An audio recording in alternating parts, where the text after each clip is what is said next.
Hey guys, how's it going? So today's video is going to give you a breakdown of the 300 Blackout versus the 5.56. With these two calibers, they're pretty specifically oriented for each rifle. So the 5.56 it was built for a certain rifle, and the 300 Blackout was built for a certain length of the rifle. Now, both of the cartridges are actually pretty prevalent, so it's one of those things that they're very reliable cartridges and they're pretty effective for their duty or their use. So it's one of those things that I'm just going to give you my recommendation on which one to run, why to run it that way, and it's all kind of specific on what you're building and what you're doing. So I'm going to try and relate this to everything you're running right now. So I'm going to introduce the pistol and the rifle that I'm running, and I'm going to explain why one's a pistol and one's a rifle for the certain caliber. So this is my 300 Blackout. This guy's kind of a custom build that I did. It's a CMMG lower, a Spikes Tactical upper. Has a little flash hider on the end, Crimson Trace flashlight, EOTech 300 Blackout reticle, a Radian Raptor charging handle, and then I also have a Fostech binary trigger in here with a Fostech F1 bolt carrier inside of there too. So this is also a SB Tactical collapsible brace. I can't remember the exact name on this one. I think it's like PDW brace. So with this one, the 300 Blackout, I always run as a pistol. I never really run it as a rifle.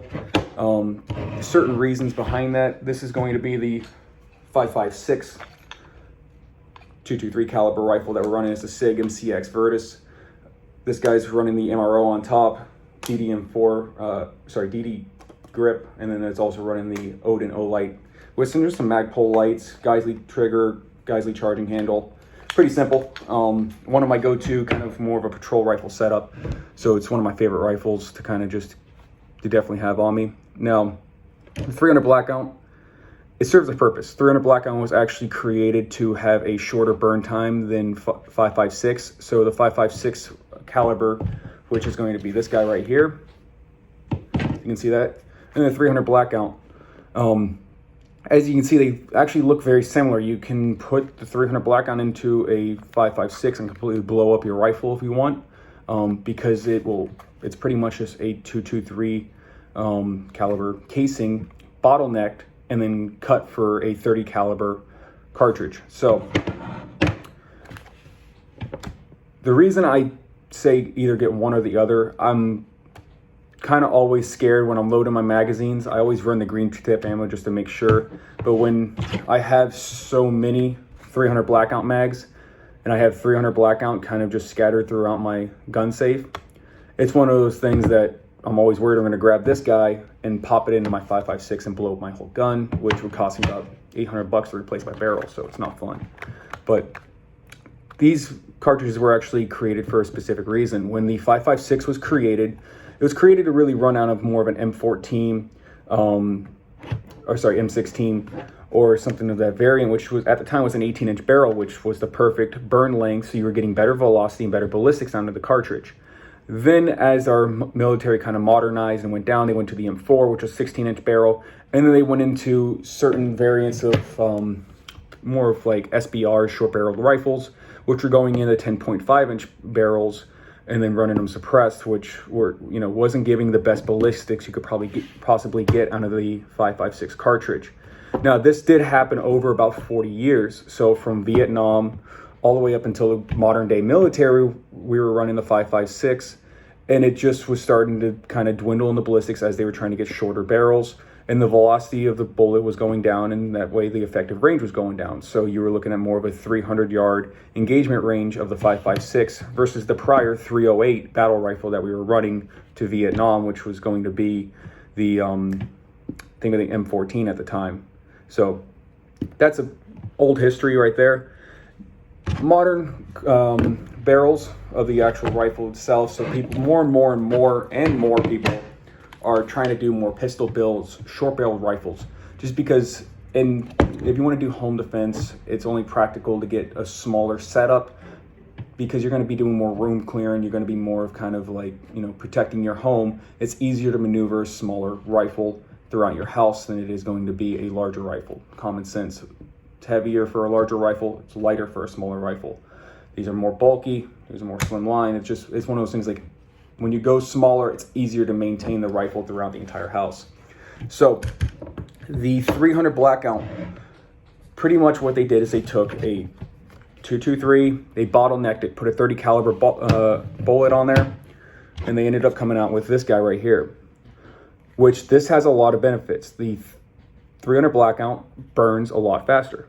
By burning a lot faster, you're able to run a 10.5 or 12-inch barrel and get pretty much your maximum performance out of this cartridge. Only downside on that is even out of a 300, like when you're running the 300 Blackout out of a 16-inch barrel, you're kind of lobbing these guys at about 300 yards. So you'll definitely see a lot more bullet drop out of this 30 caliber projectile than that 22 caliber projectile. That's why I'm actually kind of a fan for this, because I'm not really shooting for any self-defense purposes past 200 yards, because if I am, I'm not really in a threatening situation, and it's 200 yards is pretty much all I really need out of these.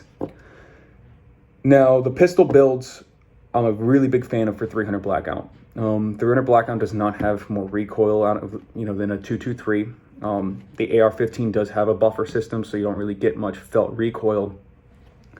And it's just one of those things that the only issue that I have with the 300 Blackout is the manufacturing of it. So it's not really common for manufacturing compared to the 5.56 being a NATO round. You have thousands on thousands of manufacturers of the 5.56 or 223, and plus it's been around for probably 45 years now. So going on to a Blackout that's only been around for about 6 years, its manufacturing's not up to par with the 223, so the price is up. Right now, ammo shortage is kind of coming down, but you're still looking about 90 cents a round for 300 Blackout, and you're looking at about 60 cents a round for the 5.56. So that's a big difference. When you're looking at 30 cents a round, if you're shooting 100 rounds a day, you're looking at $30 more. So it does make a difference for that. Going into the actual science of the guns, the 223 is a great round for terminal ballistics out of a 16-inch barrel. If I'm going to be running a 10-inch barrel, which not saying that they're bad. I mean, there's a lot of special forces guys who run 10-inch barrels and they run suppressed, and there's a lot of police departments that run 10-inch barrels and they end up running them suppressed and all that. So it does add pretty much more weight and length to the actual gun itself, but that's, hearsay. So one of the things that I would definitely say for the actual round itself, it's not bad. The 223 is not bad out of a 10-inch barrel, or not bad out of a 12-inch barrel, not bad out of a 14-inch barrel, but it was designed to run out of a 16 to 20-inch barrel. The 300 Blackout was designed to run out of a shorter barrel. Take, for instance, the Canebrake from SIG. It's, I want to say, probably about a 6-inch barrel or 8-inch barrel, and it's 300 Blackout. A lot of PDWs, and that just for relevance, the Canebrake from SIG was actually being designed to be used from special forces and contractors out in the Middle East. So that was designed to be suppressed. The 300 Blackout is also designed to be subsonic. So it's easier to suppress this to make it pretty much completely quiet than any other gun. That's why you see the 10-inch barrels. Then they add a suppressor, which is roughly 8 inches. So you're running into almost 16 to 18-inch barrel on a lot of the guns.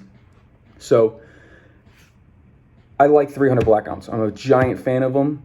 The only issue that I have is the price of the cartridge, and then it's also going to be with more of the issue of finding the ammo. Right now, 300 Blackout, I can't just go to the store and be like, hey, hand me that box. Versus with my 223, I can go out there and say, hey, give me 500 rounds of 223, and they have it behind the counter, and that's in the ammo shortage.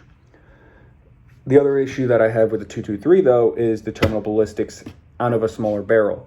Not saying that if you shoot, if you put 5 rounds into somebody, they're probably going to drop at the 223, but the 300 Blackout is a better round for actual terminal ballistics, being a 30 caliber round. It's going to be a lot heavier with a lot more stopping power. It's kind of like comparing 9mm to a 45.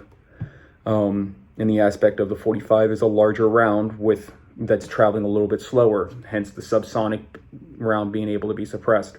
So, sum it up, 300 Blackout, great for suppressing, great for running as a pistol build, and it is a great caliber overall.